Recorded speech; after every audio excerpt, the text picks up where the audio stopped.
ಹೇ hi.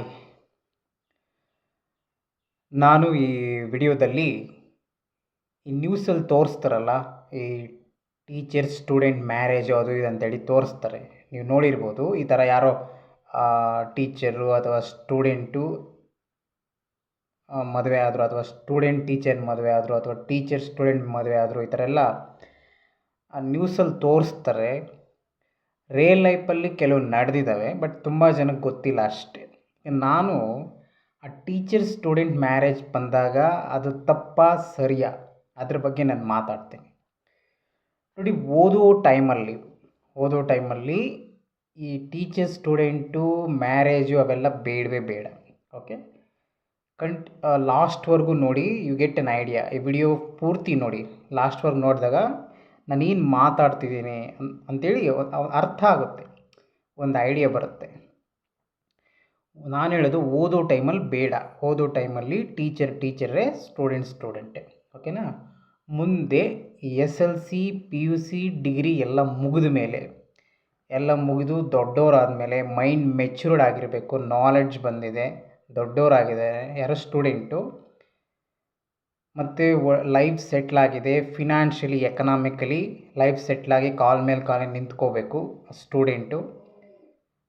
Financially ಅಥವಾ economically ಯಾವುದೇ money problem ಇಲ್ಲ, ಸ್ವಲ್ಪ ಸ್ಟ್ರಾಂಗ್ ಇದ್ದಾನೆ, ಬದುಕಲಿಕ್ಕೆ ಯಾವುದೇ ತೊಂದರೆ ಇಲ್ಲ. ಸೊ ಪ್ಲಸ್ ಸ್ಟೂಡೆಂಟ್ಗೂ ಇಷ್ಟ ಇರಬೇಕು, ಒಪ್ಪಿಗೆ ಇರಬೇಕು, ಆ ಟೀಚರ್ಗೂ ಇಷ್ಟ ಇರಬೇಕು, ಒಪ್ಪಿಗೆ ಇರಬೇಕು, ಟೀಚರ್ ಮನೆಯವ್ರಿಗೂ ಅಥವಾ ಸ್ಟೂಡೆಂಟ್ ಮನೆಯವ್ರಿಗೂ ಒಪ್ಪಿಗೆ ಇರಬೇಕು. ಸಮಾಜದಲ್ಲಿ ಬದುಕಲಿಕ್ಕೆ ಯಾವುದೇ ರೀತಿ ತೊಂದರೆ ಆಗಬಾರ್ದು ಲೈಫ್ ಲಾಂಗ್. ಓಕೆ, ಇವೆಲ್ಲ ಸರೋದ್ರೆ ಮಾತ್ರ ನನ್ನ ಪ್ರಕಾರ ಟೀಚರ್ ಸ್ಟೂಡೆಂಟ್ ಮ್ಯಾರೇಜು ಅದು ತಪ್ಪೇನೂ ಅಲ್ಲ. ಯಾಕೆ ಅಂದರೆ ರಿಯಲ್ ಲೈಫಲ್ಲಿ ಕೆಲವು ನಡೆದಿದ್ದಾವೆ. ಅವರು ಕೂಡ ಟ್ಯಾಲೆಂಟೆಡ್ಡು, ಓದಿದ್ದಾರೆ, ತುಂಬ ಎಕ್ಸ್ಪೀರಿಯನ್ಸ್ಡು, ಜೀವನದಲ್ಲಿ ತುಂಬ ಅನುಭವ ಆಗಿದೆ, ನಾಲೆಡ್ಜ್ ಇದೆ, ಜೀವನದಲ್ಲಿ ತುಂಬ ಕಷ್ಟಪಟ್ಟು ಹಣ ಸಂಪಾದನೆ ಮಾಡಿದ್ದಾರೆ.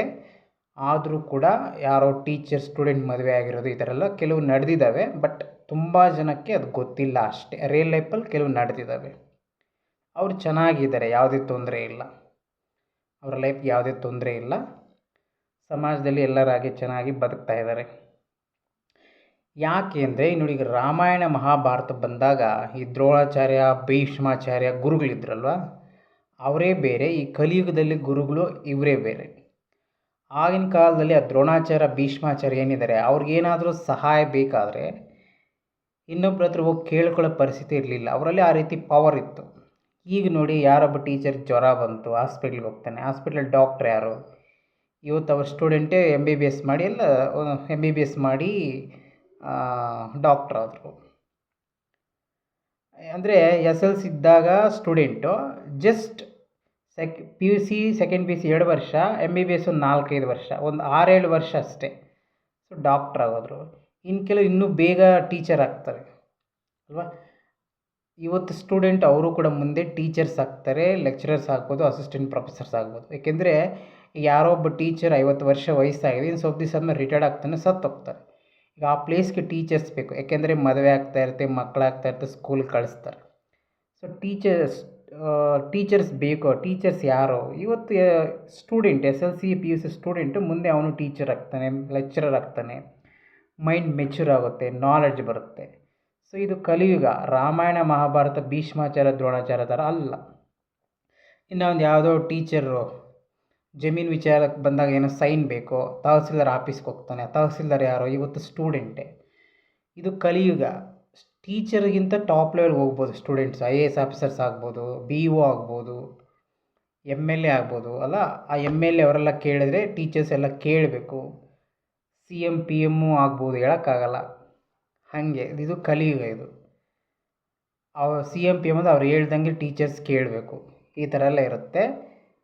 ನೆಕ್ಸ್ಟು ಇನ್ನೊಂದು ಕ್ವಶನ್ ಬರುತ್ತೆ. ಓದೋ ಟೈಮಲ್ಲಿ ಅವ್ರು ಗೈಡೆನ್ಸ್ ಮಾಡಿದ್ದಾರೆ, ಟೀಚಿಂಗ್ ಮಾಡಿದ್ದಾರೆ, ಹೇಳ್ಕೊಟ್ಟಿದ್ದಾರೆ ಅಂತ.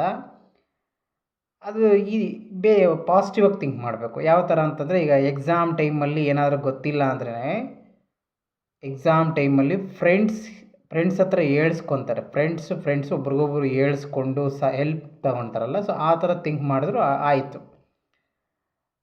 ಸಿಂಪಲ್. ಇನ್ನು ಒಂದು ಜೀವನ ಅಂದಮೇಲೆ ಇದು ಯಾರು ಇನ್ನೊಬ್ಬರ ಸಹಾಯ ತೊಗೊಳ್ದಿರ ಬದುಕೋಕ್ಕಾಗಲ್ಲ. ಟೀಚರ್ ಅಂದ ತಕ್ಷಣ ಅವರೇನು ಭೀಷ್ಮಾಚಾರ್ಯ ದ್ರೋಣಾಚಾರ್ಯ ಅಲ್ಲ.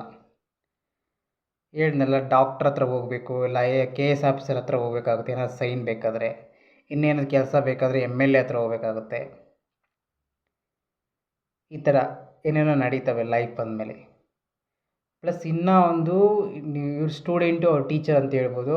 ಟೀಚರು, ಡಾಕ್ಟ್ರು, ಲಾಯರ್ಸ್ ಏನಾಗಿದ್ದಾರೆ ಎಲ್ಲರೂ ಕೂಡ ಎಲ್ಲರ ಹಾಗೆ SLC PUC ಡಿಗ್ರಿ ಓದಿದ್ದಾರೆ. ಅದು ಇನ್ನೂ ಒಂದು, ಇದು ಕಲಿಯುಗ, ರಾಮಾಯಣ ಮಹಾಭಾರತ ಅಲ್ಲ. ಆತ್ಮಸಾಕ್ಷಿನೇ ದೇವರು. 100ಕ್ಕೆ 100 ಪರ್ಫೆಕ್ಟು. ಎಲ್ಲ ಗೊತ್ತಿರೋದು ದೇವ್ರಿಗೊಬ್ಬನಿಗೆ. ಕೆಲವೊಂದು ವಿಚಾರಗಳು ಬಂದಾಗ ಅವ್ರವ್ರ ಮನಸ್ಸಿಗೆ ಏನಿಸ್ತದೆ ಅದೇ ಕರೆಕ್ಟು ಅಲ್ವಾ. ಒಬ್ಬ ಮನುಷ್ಯ ಅವನು ಎಷ್ಟೇ ಸ್ಟ್ರಾಂಗ್ ಇದ್ದರೂ ಕೂಡ ಯಾರ ಮುಂದೆ ತಲೆ ಬಾಗಲಿಲ್ಲ ಅಂದ್ರೂ ದೇವರ ಮುಂದೆ ತಲೆ ಬಾಗಲೇಬೇಕು. ಎಂತೆಂಥ ಟಾಪ್ ಲೆವೆಲ್ನ ನೋಡಿ ನೀವು ನ್ಯೂಸಲ್ಲಿ ನೋಡ್ಬೋದು. ಮಿನಿಸ್ಟರ್ಸ್ ಆಗ್ಬೋದು, CM PM, ಬಿಸ್ನೆಸ್ ಮ್ಯಾನ್ ಎಲ್ಲರೂ ಕೂಡ ದೇವರ ಮುಂದೆ ತಲೆ ಬಾಗ್ತಾರೆ, ಬಾಗಲೇಬೇಕು. ಯಾಕೆಂದರೆ ಈ ಕೋಪ ರೋಷ ಎಲ್ಲ ಆಮೇಲೆ ಫಸ್ಟ್ ಭೂಮಿಗೆ ಬರಬೇಕಲ್ಲ, ಅದು ದೇವರ ಸೃಷ್ಟಿ. ಮಿನಿಸ್ಟ್ರ್ ಆಗೋದು, ಟೀಚರ್ ಆಗೋದು, ಡಾಕ್ಟರ್ ಆಗೋದು, ಲಾಯರ್ ಆಗೋದು ದೇವರ ಸೃಷ್ಟಿಯಿಂದ ಮನುಷ್ಯ ಭೂಮಿಗೆ ಬರ್ತಾನೆ. ಇಲ್ಲಾಂದರೆ ಕಮ್ ಹುಟ್ಟಿದ ಮಗುಗೆ ಏನು ಬುದ್ಧಿ ಇರುತ್ತೆ? ದೇವ್ರ ಸೃಷ್ಟಿ ಮಾಡಿರೋ ಊಟ ತಿನ್ನೋದ್ರಿಂದ ಈ ಹಗಲು ರಾತ್ರಿ ಸ್ಟಾಪ್ ಮಾಡೋಕ್ಕಾಗಲ್ಲ. ಕಾಲಚಕ್ರ ಮುಂದಕ್ಕೆ ಹೋದಂಗೆಲ್ಲ ಬಾಡಿ ಬರುತ್ತೆ, ಮೈಂಡ್ ಮೆಚ್ಯೂರ್ ಆಗುತ್ತೆ, ನಾಲೆಡ್ಜ್ ಬರುತ್ತೆ. ಸೊ ಈ ಥರ ದೇವ್ರ ಮುಂದೆ ತಲೆ ಬಾಗಲೇಬೇಕು ಎಲ್ಲರೂ. ಸೊ ಆ ದೇವರು ಕೂಡ ಮೇನ್ ಕ್ಯಾರೆಕ್ಟರ್ ನೋಡ್ತಾನೆ. ಕ್ಯಾರೆಕ್ಟರ್ ಅಂದರೆ ಇನ್ನೊಬ್ರಿಗೆ ನೋವು ಮಾಡಬಾರ್ದು, ಇನ್ನೊಬ್ಬರ ಜೀವನಕ್ಕೆ ತೊಂದರೆ ಮಾಡ್ಬೋದು, ಬೇರೆವೆಲ್ಲ ನಡೆಯುತ್ತೆ, ಅಂಥದ್ದೇನಾಗಲ್ಲ. ಸೊ ಈ ಥರ ಎಲ್ಲ ಥಿಂಕ್ ಮಾಡಿದಾಗ ನನ್ನ ಪ್ರಕಾರ ಆ ಟೀಚರ್ ಸ್ಟೂಡೆಂಟ್ ಮ್ಯಾರೇಜು ತಪ್ಪೇನಿಲ್ಲ. ಇದು ನನ್ನ ಅಭಿಪ್ರಾಯ. ಆದರೆ ನಾನು ಇಷ್ಟು ಮಾತಾಡಿದ್ರು ಕೆಲವ್ರಿಗೆ ಇಷ್ಟ ಆಗಲ್ಲ, ಕೋಪನೂ ಬರ್ಬೋದು. ಕೆಲವರಂತೂ ಅಲೋನೇ ಮಾಡಲ್ಲ. ಬೇರೆಯವ್ರ ಬಗ್ಗೆ ನನಗೆ ಗೊತ್ತಿಲ್ಲ. ಓಕೆ, ನಾನು ಹೇಳೋದು ಇದು ಆತ್ಮಸಾಕ್ಷಿಯ ದೇವರು. ಇದು ನನ್ನ ವೈಯಕ್ತಿಕ ಅಭಿಪ್ರಾಯ. ನನ್ನ ಪ್ರಕಾರ ಅಂತ ತಪ್ಪೇನಿಲ್ಲ. ಅದೇ ಹೇಳಿದ್ನಲ್ಲ, ಕಂಡೀಷನ್ಸ್ ಇದೆ. ಇನ್ನೊಂದು ಸಲ ರಿಪೀಟ್ ಮಾಡ್ತೀನಿ. ಏನು ಕಂಡೀಷನ್ ಅಂದರೆ, ಓದೋ ಟೈಮಲ್ಲಿ ಬೇಡವೇ ಬೇಡ. ಮುಂದೆ SLC PUC ಡಿಗ್ರಿ ಎಲ್ಲ ಮುಗಿದು ದೊಡ್ಡವರಾಗಿ, ಮೈಂಡ್ ಮೆಚ್ಯೂರ್ ಆಗಿ, ನಾಲೆಡ್ಜ್ ಬಂದು, ಲೈಫ್ ಸೆಟ್ಲಾಗಿ, ಕಾಲ್ ಮೇಲೆ ಕಾಲು ನಿಂತ್ಕೊಂಡಾಗ ಸ್ಟೂಡೆಂಟ್ಗೂ ಇಷ್ಟ ಇರಬೇಕು, ಟೀಚರ್ಗೂ ಇಷ್ಟ ಇರಬೇಕು, ಅವ್ರ ಮನೆಯವ್ರಿಗೂ ಇಷ್ಟ ಇರಬೇಕು. ಪ್ಲಸ್ ಸಮಾಜದಲ್ಲಿ ಬದುಕಲಿಕ್ಕೆ ಯಾವುದೇ ರೀತಿ ತೊಂದರೆ ಆಗಬಾರ್ದು. ಇವೆಲ್ಲ ಸರೋದ್ರೆ ನನ್ನ ಪ್ರಕಾರ ಟೀಚರ್ ಸ್ಟೂಡೆಂಟ್ ಮ್ಯಾರೇಜು ತಪ್ಪೇನೂ ಇಲ್ಲ ಅನ್ನೋದು ನನ್ನ ಅಭಿಪ್ರಾಯ. ಸೊ ಇಷ್ಟು. ನೀವು ವಿಡಿಯೋ ಇಷ್ಟ ಆದರೆ ಲೈಕ್ ಮಾಡಿ and click on subscribe. Thank you.